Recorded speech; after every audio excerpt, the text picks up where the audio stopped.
নমস্কার বন্ধুরা, আজকে তোমাদের সাথে আমি সোয়াবিনের পাতুরি রেসিপি শেয়ার করছি। তার জন্য একটা প্যানে গরম জল করে সোয়াবিনগুলো দিয়ে দিয়েছিলাম। তারপর সেই সোয়াবিনের উপর থেকে একটু নুন দিয়ে একটা ঢাকা চাপা দিয়ে দিয়েছিলাম।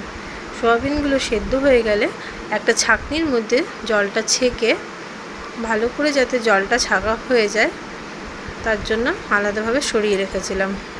অন্যদিকে সরষা, পোস্ত, মগজদানা দু রকমের সরষা নিয়েছিলাম, কালো সাদা শিলে বেটে নিয়েছিলাম। শিলে বাটার পর কিছুক্ষণ ঢেকে রেখেছিলাম যাতে সরষা থেকে ঝাঁঝটা বের হয়। এরপর সোয়াবিনগুলোতে মিক্সির জারে একটা পেস্ট তৈরি করে নিয়েছিলাম। সোয়াবিনগুলো ভালো করে গুঁড়ো হয়ে গেলে তার মধ্যে কিছু কুচানো পেঁয়াজ আর কিছু মশলা যোগ করে দিয়েছিলাম। জিরা গুঁড়ো ছিল, তাছাড়াও ছিল লঙ্কার গুঁড়ো, কাশ্মীরি লঙ্কার গুঁড়ো, হলুদ গুঁড়ো।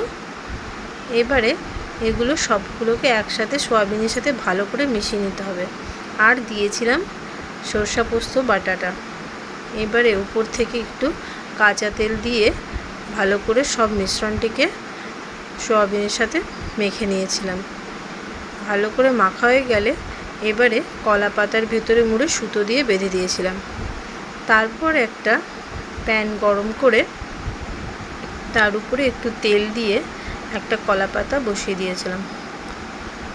কলা পাতাটা একটু গরম হয়ে গেলে তার উপর থেকে একটু তেল ছড়িয়ে একটা পাতুরি বসিয়ে ঢাকা চাপা দিয়ে মিনিট 15-20 মতন ভাজতে দেওয়া হয়েছিল।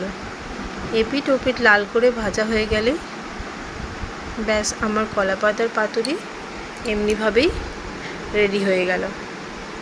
তোমাদের কেমন লাগলো এই ভিডিওটা অবশ্যই জানিও, লাইক কমেন্ট অবশ্যই করো।